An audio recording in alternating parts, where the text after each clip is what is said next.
guys, welcome back to this channel. Nice to see everyone again. Don't forget to subscribe to my channel for more videos.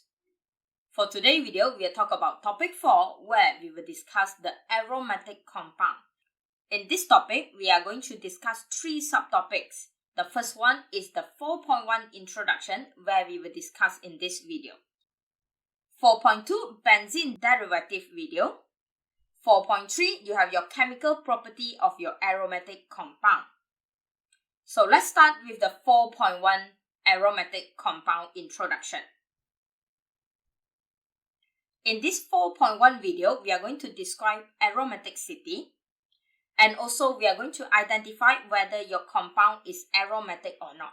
So basically, we are going to learn what is actually aromaticity, and then we are going to learn how to identify whether your compound is aromatic or not. Okay? What is actually aromatic compound? So, there are 4 requirements for you to ensure whether your compound is aromatic or not. So, the first requirement is cyclic. Your compound must be a cyclic compound, whether it's a 4 carbon, whether it's a 3 carbon, whether it's a 5 carbon, whether it's a 6 carbon. But it must be a cyclic. And when your structure is a cyclic, it will automatically be planar. So, the second requirement is planar. The third requirement is your pi electron must be completely conjugated.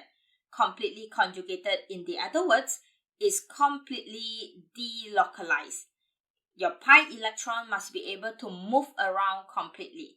That is what we mean by completely conjugated. Last but not least, you must obey Huckel's rule. So we will see what is actually Huckel's rule. Let's start with what is actually Huckel's rule. What did Huckel say? Huckel's rule stated that the number of pi electron must be equals to 4n plus 2, where n must be equals to positive integer 0, 1, 2, or 3. So, to obey Huckel's rule, you must look at the number of pi electron. The pi electron means the double bond. Okay? Let's see. If I'm having a benzene over here, the pi electron that I have is in the pi bond of your double bond. And we have learned that in your alkene, if it's a single bond, then it's a sigma. If it's a double bond, then it's a sigma and a pi. So you have a sigma and a pi bond in your double bond. And in one bond, we know that we are holding 2 electrons. So in this pi bond, we have 2 electron, 2 electron, and 2 electron. So the total number of pi electron in here is 6 pi electron. And this 6 pi electron must equals to 4n plus 2. And we need to find what is the n. So 6 minus 2 equals to 4n. 4 equals to 4n, and your n equals to 1. Since your n is right now equals to 1, which is your positive integer that you can have in your Huckel's rule, therefore, your benzene will be obey Huckel's rule. Will all compound that holding pi bond will obey Huckel's rule? No. Let's try. Let's say I have a cyclo with 4 carbon holding 2 double bond. And you know that in these 2 double bond, you have 4 pi electron. So the 4 pi electron right now, 4 pi electron equals to 4n plus 2. And you will have 4 minus 2 equals to 4n. And it will be 2 equals to 4n. And in this case, your n is 0.5. So is 0.5 included in here? No. So in the n equals to 0.5, this thing is disobey Huckel's rule. Alright? So not everyone that holding pi bond will be obeying Huckel's rule. To obey Huckel's rule, your pi electron must equals to 4n plus 2, where the n calculated must be 0, 1, 2, 3 positive integer that have no decimal places. Alright? It's a whole number. Okay? Make sense? And that is what Huckel's rule trying to say. Next, let's see whether your compound is aromatic or not. How do we identify whether the question gives you a compound and we want to check whether it's aromatic or not? Simple, your 4 requirement. So use the 4 requirement. The first example that I have on the screen is my benzene. So let's see whether your benzene is aromatic or not. First and foremost, it is a cyclic. So yes. Second, it is a planar. Like I say, most of the time, all the cyclic will be planar. Cyclic and planar always come together. Next, you will check whether it's completely conjugated or not. So it is completely conjugated because your pi electron can be moving around like this. And this is proven because your benzene ring can be drawn in many ways. One of the way is as what given, your benzene ring can be written like this, or your benzene ring will be actually the same when you write it like this. So you can see that your pi electron is moving around, your double bond is moving around completely. So that is actually completely conjugated.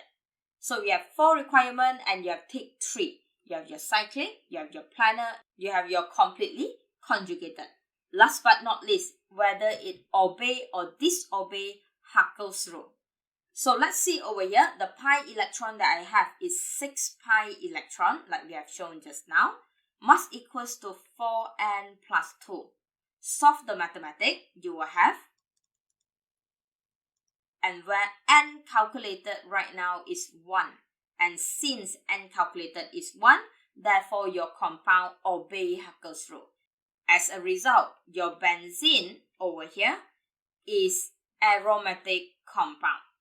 Okay, make sure you remember to identify whether it's aromatic or not. You need to completely obey the 4 requirements.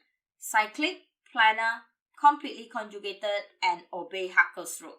And that will determine whether your compound aromatic or not. Simple, easy. One more example, whether it's aromatic or not, is your naphthalene. Alright. First and foremost, it is a cyclic. You have 2 cyclic over here.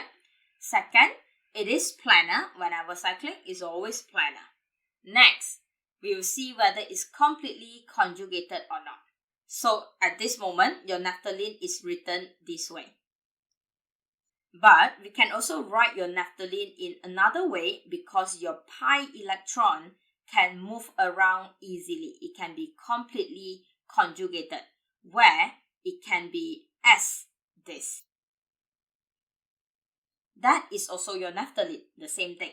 Or your naphthalene can also write like this. So you can see that your double bond over here can move around freely and completely. And that is what we mean by completely conjugated. In the other words, your naphthalene actually fulfills the 3rd requirement of completely conjugated. Okay? Last but not least, let's see whether it obeys Hakkas Rule or not. So how many pi electron we have? We have 1 pi bond, 2 pi bond, 3 pi bond, 4 pi bonds, 5 pi bond. So 1 pi bond holding 2 electron, and therefore I will have 10 pi electron. 10 pi electron equals to 4n plus 2. So solve the mathematics, you will have 10 minus 2 equals to 4n. You will have 8 equals to 4n. Therefore, you will have n equals to 2. So n equals to 2 right now is a positive integer and also is a whole number. Therefore, you will obey Hakkas Rule. So is your naphthalene aromatic? Yes, your compound is aromatic right now.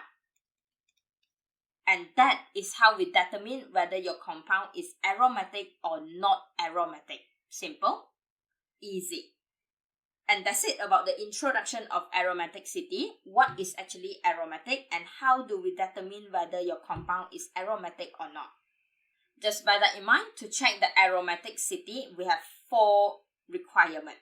So make sure you fulfill all the 4 requirements, then only your compound can be aromatic. It's not only cyclic and planar, it must be cyclic, planar, completely conjugated, and obey Hakkas Rule. Alright? Simple. If you have any question about aromaticity, or if you have any compound that you want to ask me about the aromaticity, drop it in the comment below and I'll get back to you as soon as I can. And if you think these short videos help you, don't forget to like the video and subscribe to my channel for more videos. Thank you for watching and I'll see you back in the next video.